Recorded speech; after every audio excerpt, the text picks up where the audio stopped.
ma tahay wiil amaba gabar jecel inay timaado waddanka Jarmalka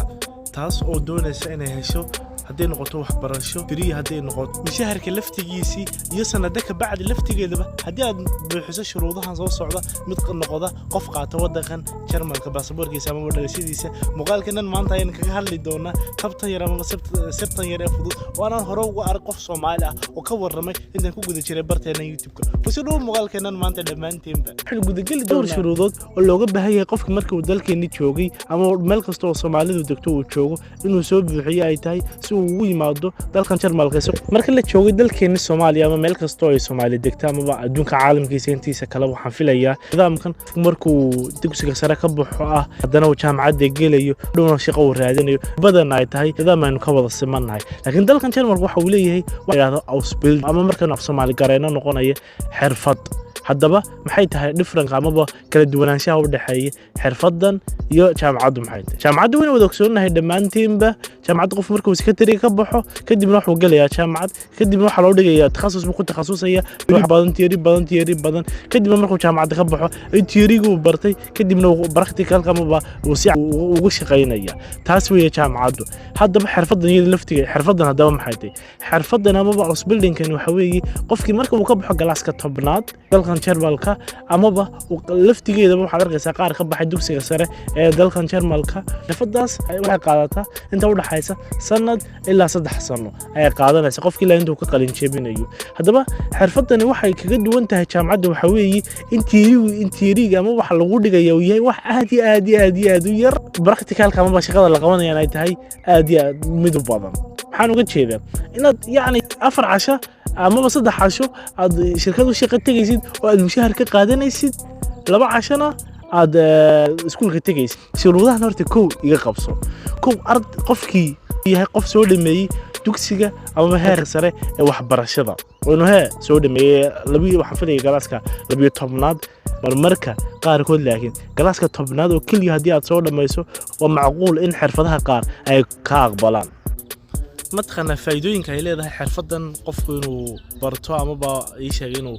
ku imaado inuu xirfad ahaan baranayo waddanka Jarmalka faa'iidooyinkiisa waxa kamid ah qofkii horta inaanu ku noqon mid qaata inta badan cayd ama baan ku tiirsanaan dawladda waddankana ku tiirsanaan sababta daraadeeda qof shirkad ka shaqeynaya shirkadaas uu lacag ka qaadanaya waa faa'iidada labaad waxa weeye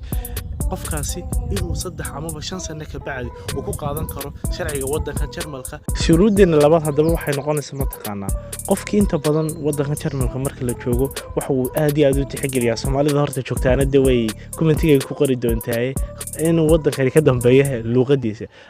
shahaado kasta oo aad wato ama warqad kasta oo ay ku dhahan dadkaasi soo buuxi wayna u turjuman tahay luqadda Jarmalka wayna u turjuman tahay warqad kasta oo laga baahan yahay xirfadda si aad u soo buuxiso haddii noqoto shahaadada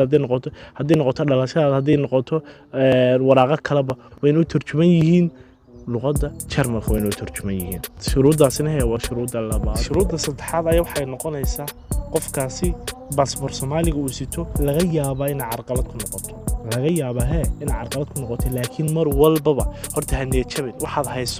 hayso mar walba ka bilow haddii noqoto baasaboor Soomaali haddii noqoto baasaboor kale laakiin waxaan filayaa baasaboorada dalkeena u dhaweeyaan jaarka sida qof dad Soomaali badan baa jirto wadada haddii noqoto Djibouti haddii noqoto Ethiopia haddii noqoto Kenya waxaan filayaa baasabooradaas inay yihiin baasaboor aad ugu macquulsan position-kan ama xirfadan ay sheegay sababtoo ah waa baasaboor laga ay aqoonsan yihiin waddanka Jarmalka laakiin baasaboor Soomaaliga isaga waxa oran karaa waa boqolkiiba adu kontar baan oran karaa isaga haafilay inay aqbalayaan laakiin haddii aad wadato baasaboorada adiisoo sheegay hore haddii yihiin Ethiopia haddii yihiin Djibouti iyo baasaboorka iyo haddii noqoto baasaboor kaleba waxaad samaysaa inaad tagto safaaradda ugu dhow ama haddii aad gantahay wadamada Kenya iyo Ethiopia oo ku leedahay dalkan Jarmalka safaarad inaad safaaradooda tagto oo aad wax walbaba ama information walba lagaga baahan yahay aad u soo xarayso Ausbildung-kaas adiga horta aad safaaradda la ka qabsatid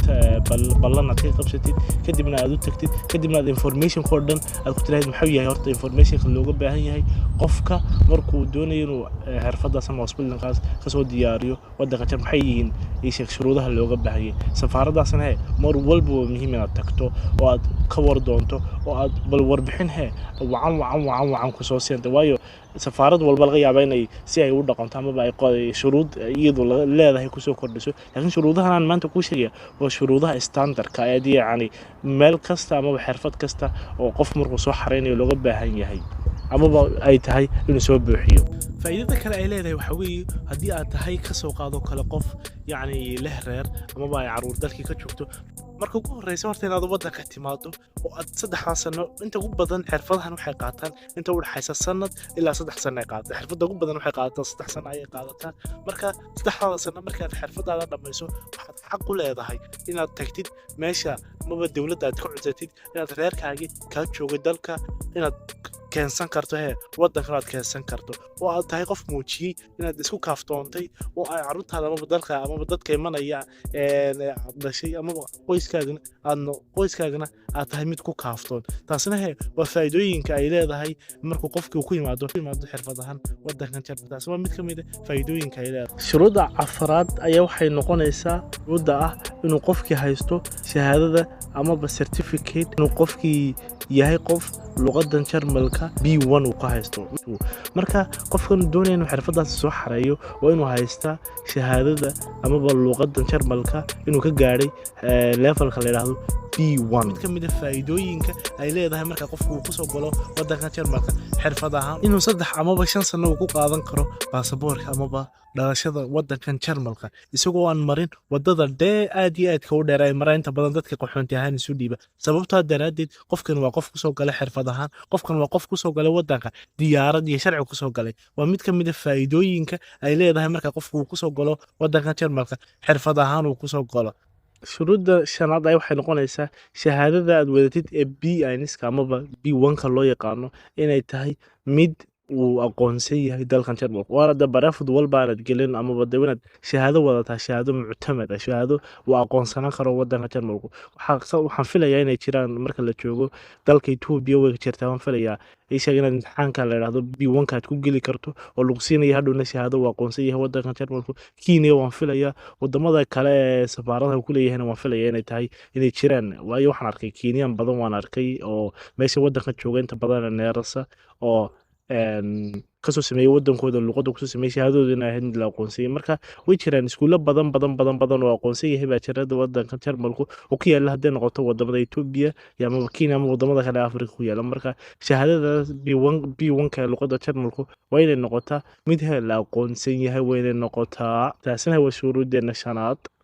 intaasna waa shuruudaha lagaga baahan yahay inaad soo buuxiso si aad u xareyso waxaan la yiraahdaa xirfadda ama aad ku timaado waddanka Jarmalka waxaan idin rajaynayaa dhammaantiinba inaad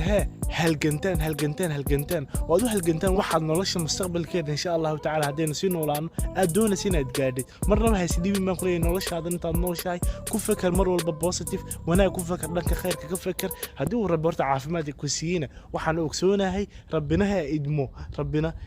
waxaan ogsoonahay wax kasta oo noloshaada ama hadaf kasta oo noloshaada inaad ka dhabayn karto inaan ku kulmi doono muuqaalka xiga sallallahu wa barak assalamu alaykum